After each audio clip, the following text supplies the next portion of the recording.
Welcome to The Business Behind Your Business, the podcast where we delve into the financial strategies and insights that drive success for small and medium-sized business owners. I'm your host, Paul Sweeney, and in each episode we bring you expert guests who share practical advice, real-world experiences, and actionable tips to empower you on your business journey.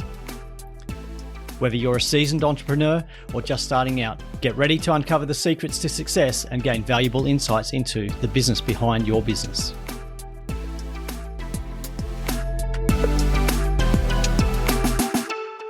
So if I handed you $250,000 tomorrow, would your business turn that into value, or would it just burn in the gap between your vision and your execution?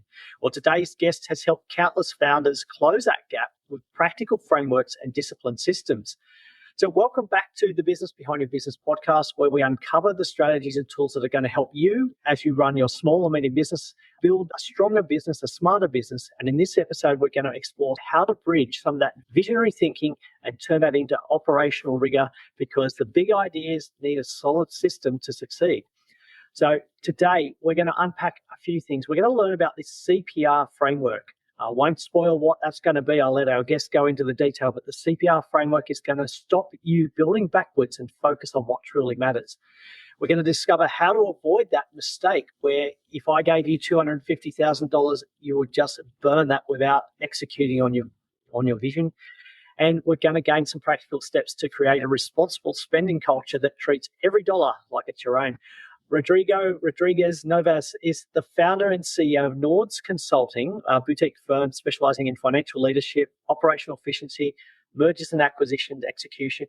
And he's got over 20 years of global experience in finance and operations. Now, Rodrigo combines that strategic insight with practical discipline. He's a certified project management professional, an MBA graduate from EGAD Business School, and he studied at LSE Wharton, University of Peace. And he's also, most importantly, the author of the CFO Myth and a business school professor, passionate about helping leaders navigate complexity with clarity and confidence. So, Rodrigo, welcome to the Business Behind Your Business. Thank you so much, Paul. It's an honor being here and looking forward to sharing with you and your audience the next 30 minutes or so. Fantastic. The CPR test, the first thing that comes to mind when I think of CPR is I'm thinking of emergency room, I'm thinking of business in crisis, I'm thinking some real help is needed, and we need to get stuck in very quickly and focus on the most important things. You're a man of focus. What is the foundation of that CPR framework? Am I on the right track here? Absolutely. And this was actually a beautiful coincidence, not by default when I crafted the CPR methodology, but ended up working out quite nicely and indeed very well much aligned to the healthcare space of as we relate a business to its health, right? Or as we assess the health of a business. CPR methodology essentially is a framework that I worked on for quite a long time as I tried to seek a good, sustainable methodology for founders, entrepreneurs, even established businesses to have a clear line of sight as to how to properly allocate resources. One of the most difficult things that I see out there people do is not knowing where to put their money, not knowing where to put their funds.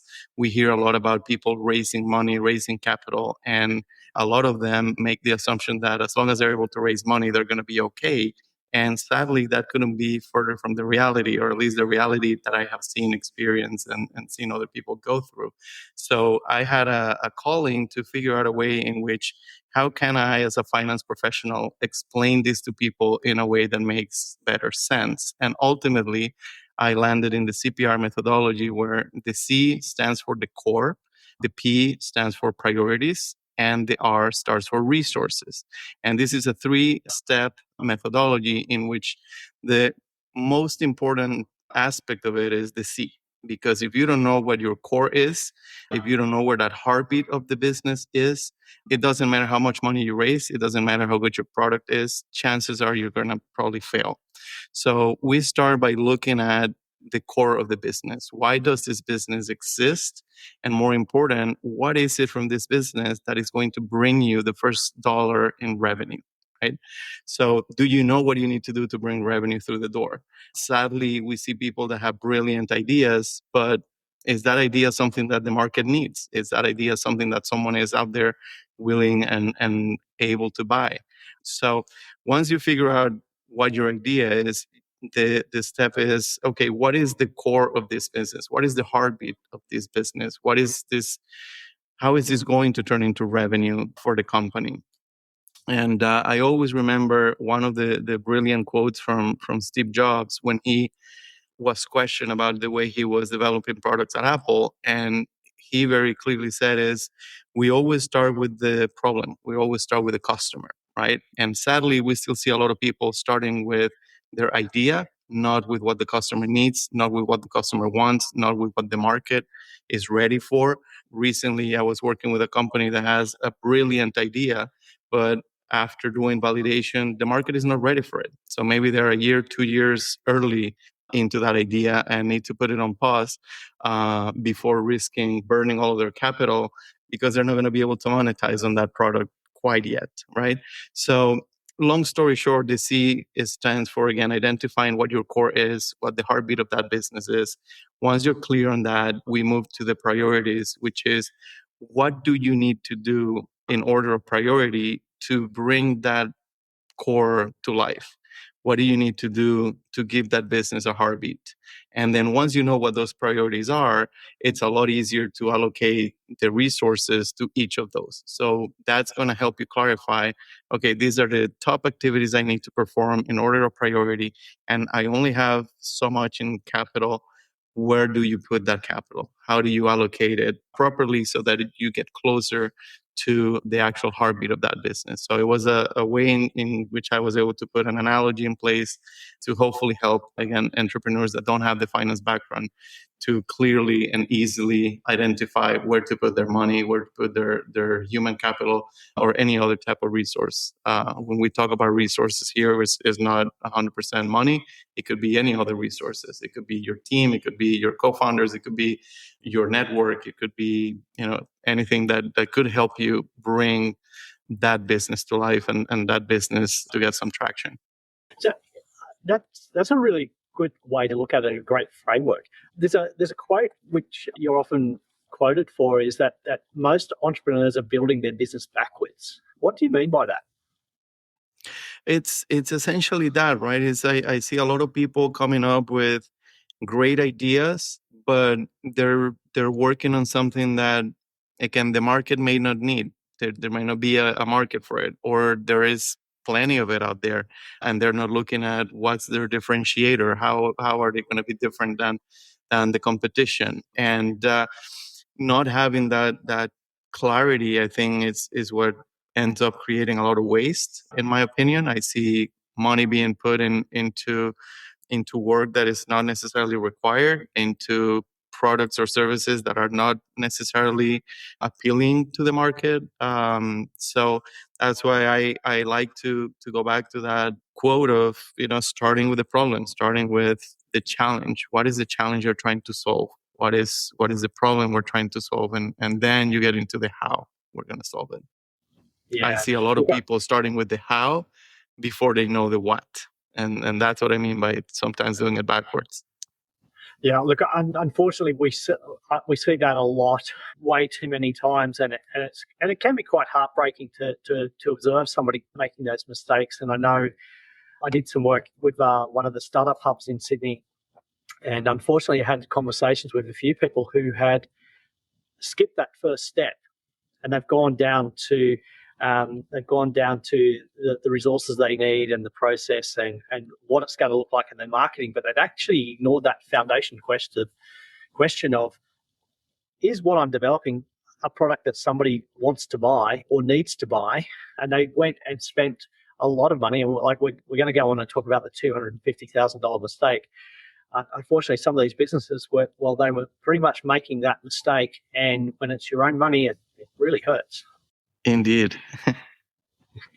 Yeah, it does. So the $250,000 mistake. We started the question with, if we gave you that money, if we gave our listeners $250,000 for their business, would they be able to convert that into revenue generating, or would they just be burning the resource?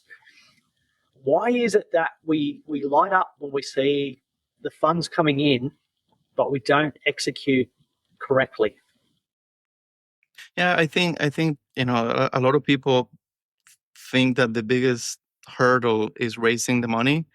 I see a lot of entrepreneurs put big figures in their pitch decks. This is how much we're raising, but they don't have clarity in the use of funds. And even when they get the funds, it's like, okay, now I have, let's say, $250,000 in the bank. What do I do with it? And they just go out and start spending it like if the money is always going to be there, right? And making that assumption that if I was able to raise, I'm always going to be able to raise. There's always going to be money coming in. And I come from a place of scarcity. As an economist, you know that resources are limited and you need to make very careful choices with them, whether in business, in personal life, in any aspect. Resources are limited. So the opportunity cost of those resources is something that needs to come in play. And I don't see people taking that into account. People think that there's always going to be money on the table. They start going for the things that are not adding value. One of my favorite quotes is, you need to put your money where the money comes from, right? So going back to the core of your business, what is in your business that is going to generate your revenue to continue to go, to become sustainable, to become independent from external investors, and actually self-sufficient as a business? These are the questions that I don't see a lot of people asking themselves and their companies. So you get the usual, right? People start traveling to conferences and spending thousands of dollars in just exposure and marketing when they still don't have a product built. So shouldn't that money be going to your technology development? Shouldn't that money be going to research and development to make sure that what you're doing is appropriate for the market? Shouldn't that money going to hiring critical resources that you don't have today, as opposed to the fancy and shiny things like travel and expenses in other things? Companies start hiring resources that may seem reasonable, but they're not the ones that they need at that particular stage, right? So you don't need a CFO, and this is part of the purpose of the book. You don't need a CFO until you need one, and this is what I teach people. You don't need certain senior resources until it's time. Start with the resources that are going to help you execute, that are going to roll up their sleeves and bring your business to life, and help you get that MVP to the market, and help you get that first customer contract, and help you execute on that first contract, and help you bring in that little bit of revenue, that traction, and then prioritize the resource spending properly. And that is unfortunately something that I don't see as mainstream. I still see people just treating money as if it's always going to be there, going out there, buying expensive software, buying expensive and shiny objects, and spending on things that are not going to add value to the bottom line or to the top line. Yeah, what you're explaining, it is a sad situation, because I think there's a lot of, a lot of the common thread of the advice that I'm seeing out there is that you need to have all of your framework set up. And when we're talking about framework, your HR, so you need to have your finance, your marketing, your sales, your development. You need to have all of these roles filled, and you need to have this huge amount of capital raised. But it seems to go opposite against what you've been saying. Also, fortunately, what a lot of our other previous guests on the business behind your business have been saying is that you actually need to focus on the core activities before you go and do those things. And you don't need to, like you said, you don't need a CFO. You can outsource the roles that you need, but you don't need a full-time resource. You don't need full-time marketing, particularly if you don't have a product that people want to buy to start with. So, yeah, I fully agree, and I think it's a real, I'm going to say shame. It's a real travesty that we're still hearing so much that we need to have these big systems. Well, I guess HR systems with all the big roles, and I think if you're coming from a larger corporate down into small medium business, you're being misled thinking that you've got to have all of those roles in a full-time capacity before you start your business. Absolutely, and I've had a couple of experiences with companies I've become familiar with, where you have a company that has barely started to generate revenue, and they had a C-suite that was the equivalent of a multi-million-dollar revenue generating company. You're like, where's the common sense behind that, right? Like, you cannot have and I'm speaking to myself, and some people tell me, so, you're a CFO telling people they don't need a CFO. And I'm like, yeah, you're absolutely right. Because I want these people to succeed. I want these people to make it to the point where actually they need a CFO. And when they bring the CFO, it's going to be sustainable and it's going to be there for the long term. Because otherwise, you're going to bring in this expensive C-suite early on, and in 2 months, 6 months, a year, you're not going to have a company because it's not going to be sustainable as a business. And then the other thing around this is the reality in the market is that about 95% of businesses out there are not financial businesses. They are, everything else but finance. The other thing that strikes me is that recent studies are pointing out to over 70% of people in the world not having basic financial knowledge. And then when you put those two things together, you're like, the reality is very brutal. You have a lot of people running businesses that don't know anything about finance. And the reality, whether we like it or not, is that if there is one thing that every single business has in common, regardless of industry, regardless of size, regardless of geography, is finance. Every single business exists to generate a profit. Every single business has to hire resources. Every single business has to pay their bills, has to pay their employees, has to bring money in, has to put money out. So when you look at accounting and finance, it's something that, once again, it doesn't matter your type of business, the nature of the business, you need to know the basics. And if we as owners of the business, as founders, as entrepreneurs, fail to know the basics, then we are in a big trouble. And I guess that what you've just been explaining is how it's so easy to burn $250,000, and we're using that as a round number, but it could be $20,000, it could be $50,000, or it could be $1 million that you've raised.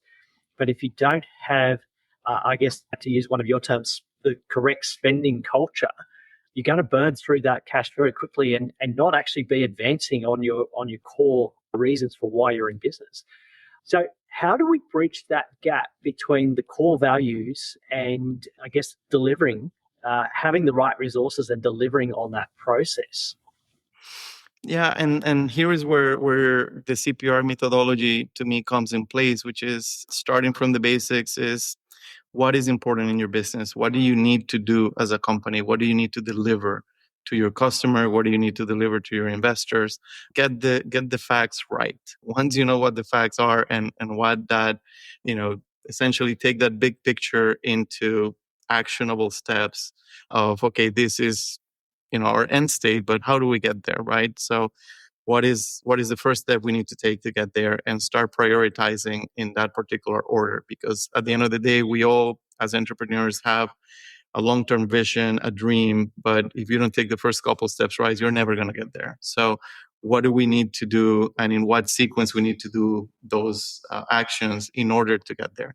And that's to me is basics. The other thing that to me is critical for teams and companies as it relates to not burning the money and actually delivering is one of the other misconceptions or myths out there, which is that finance is only the responsibility of the finance team, or finance is the job of the CFO and his team or her team. And that couldn't be any farther from the reality, right? Finance is something that should be ingrained in the DNA of every single employee of every single company. Because at the end of the day, whether we are in the finance organization or in any other organization of that particular company, we all touch and impact money, whether it is in the bottom line, whether it is in the top line. If you're in sales, your job is to generate money and bring money in. If you're in any other operations or technology, your job may not be to generate revenue, but how do you spend the money that comes in or that you have? It's important. And at the end of the day, we all spend money in the company. We all have an impact on money. We all can make a difference in being more effective and more efficient with the resources. So creating that healthy financial culture to me is essential. It's one of the pillars to me of a successful company. And this is something that, to your earlier point, right? It doesn't matter whether you're talking about 250K, whether you're talking about millions. It's something that if you don't have a healthy relationship with money in your company, eventually you're going to dry out. Eventually you're going to run out of money. And this is something that happens in the daily events, in the small things, right? You have a team going to a conference, and one of the things that I dislike the most, and I hear it too often, is, well, we have a budget for $1,000. The fact that you have a budget for $1,000 doesn't mean that you have to go out, run out there and run the car for $1,000, right?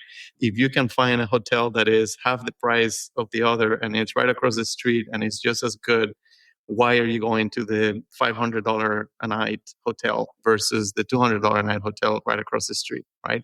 Simply because the company is paying for it, it doesn't mean that it's right. Simply because the company can afford that, it doesn't mean that it's right. And sadly, that's something that happens a lot in companies when employees feel that the company has money or that the company can afford it.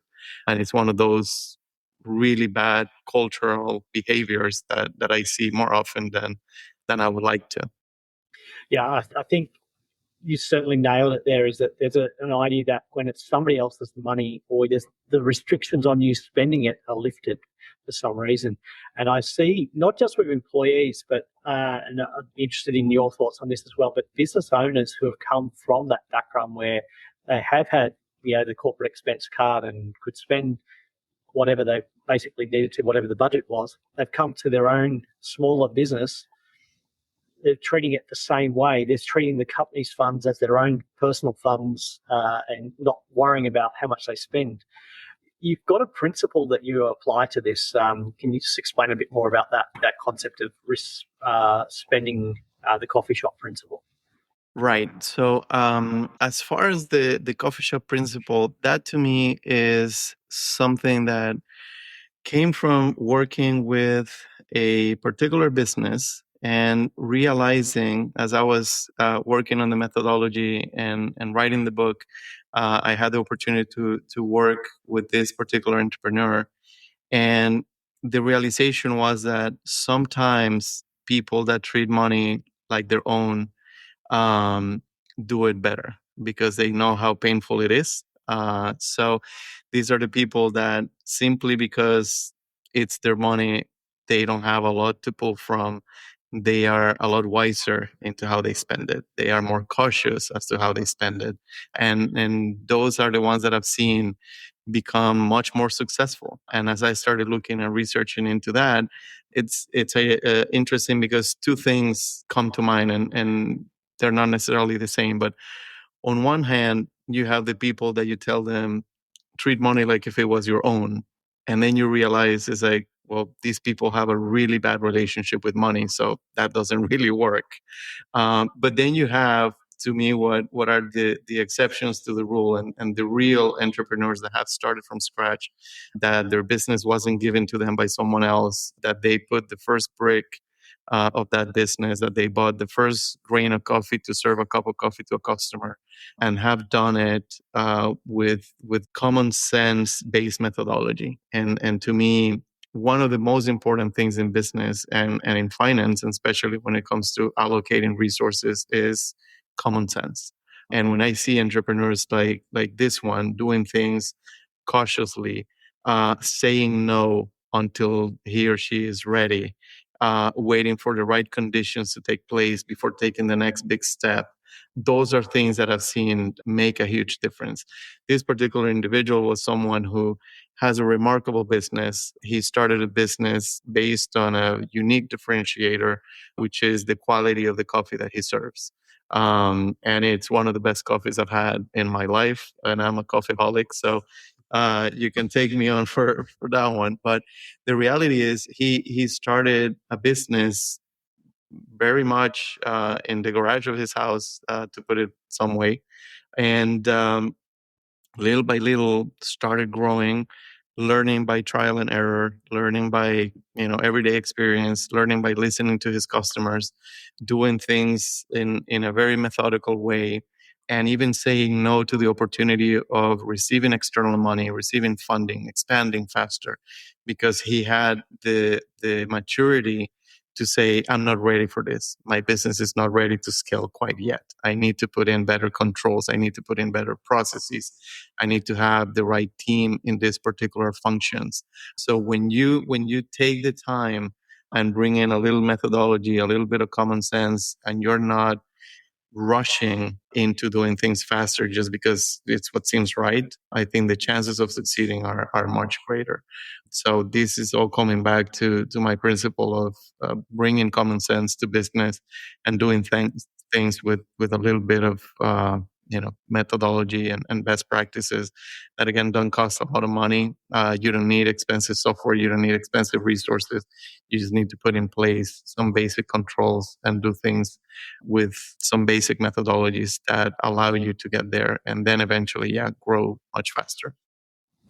So I think one of the things I'm hearing there is that responsible spending, common sense, but also that you don't necessarily need to go and buy the resources, hire those people at this point. And we don't necessarily need to grow at a rapid rate. Sometimes slow growth is the best kind of growth, particularly when we're building a solid, core to our business, the core understanding of our product, our clients, our customers' needs, and the processes that we need to have in place. Getting that core right is foundational. Absolutely, and I think it's something that is important to think about is your growth going to be sustainable or not, right? I think the question around sustainability is just as important as the question of are you growing, because there is often the temptation, especially when you talk to startup founders and people that are in the space of companies that have raised money from investors. They have that pressure to grow faster. They have that pressure to deliver. They have the pressure to expand. And some of the basic failures that I see in those cases is they start launching more lines of product. They start launching more things before they validate the first one. So speed is not always best, right? In some cases, yes, you need to be fast. You need to have a good time to market, but that doesn't mean launch 10 lines of business before you validate the first one and before you have a strong, operation behind it. On the other hand, going back to the coffee shop example, this is a business that, could you grow faster? Absolutely. But are you going to be able to deliver on those customers? Because on one side, leasing another location, setting up another shop is very easy, but are you going to have the quality coffee to serve all those new customers? If your basics is, and if the core of your business is the quality of the coffee that you serve, and you're going to, some of the most remote locations to curate the coffee that you bring into your stores, do you have the supply chain behind your business to support an additional store or an additional 10 stores? The answer may be not. The answer may be I need to focus a little bit more on my supply chain, on my operations before I can continue to grow. So again, having the humility as an entrepreneur to identify where your weak links are, I think is important. And ultimately, in my opinion, is more important to guarantee a sustainable growth rate than a faster growth that eventually may die.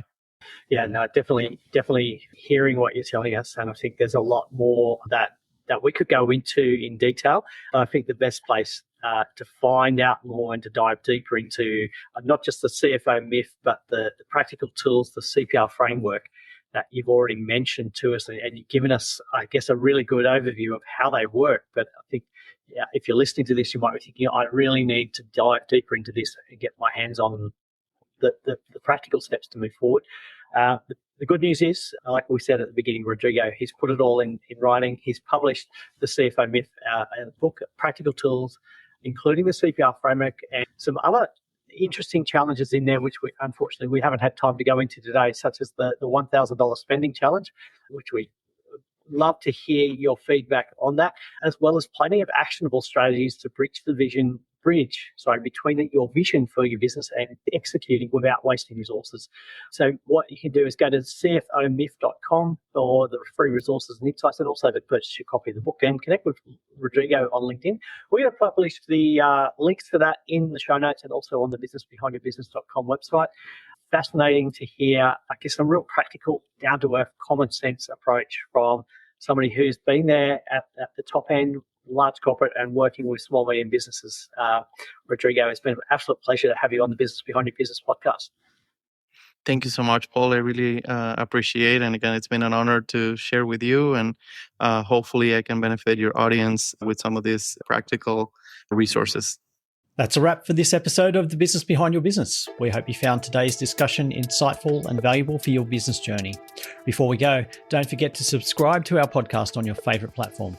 Share it with fellow business owners who could benefit, and send in your burning questions because we love hearing from you. Missed any of our previous episodes or looking for additional resources to help grow your business?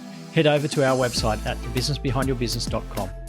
There you'll find our full archive of past episodes, along with show notes, transcripts, and links to valuable resources mentioned in each episode. Your journey to business success continues at thebusinessbehindyourbusiness.com. Until next time, stay inspired, stay informed, and keep building the business of your dreams.